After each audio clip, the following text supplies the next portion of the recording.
chiamo Massimiliano Nieddu, vengo dalla Sardegna e sono un tecnico frigorista da 35 anni circa. I miei problemi con i denti sono iniziati circa 15 anni fa, con un incidente sul lavoro che mi ha smosso i denti. E avendo un lavoro che mi fa stare a contatto con la clientela, un certo tipo di clientela, mi sentivo a disagio. Da poco ho sentito parlare di questo dottor Palmas, di cui non sapevo niente. Ho voluto provare, anche perché in Italia le soluzioni non si trovavano. Mi hanno subito accolto con una grande amicizia, sembravamo quasi amici da tanto.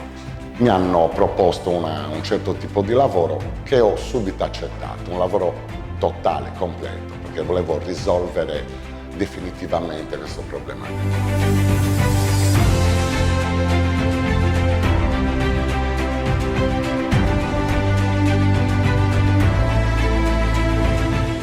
In tempo di una settimana, in 2 interventi, mi hanno ridato un sorriso che non avevo più da un sacco di tempo. Sono rimasto felice, contento e soddisfattissimo di questo. Poi, ovviamente, con il periodo di guarigione ho valutato bene la cosa e ogni giorno che passava mi rendevo conto che era la soluzione giusta.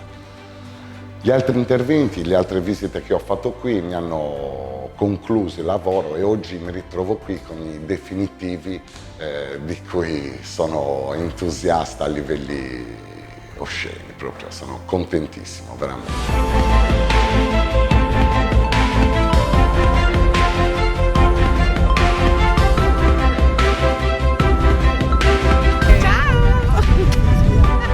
Oddio, basta!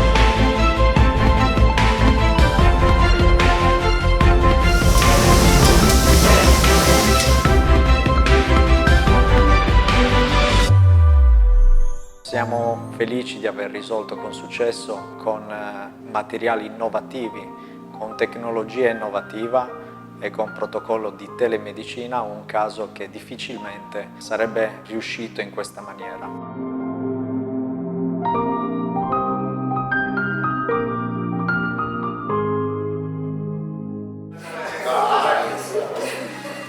E siamo fieri di aver curato un mio conterraneo della Sardegna, da dove io provengo.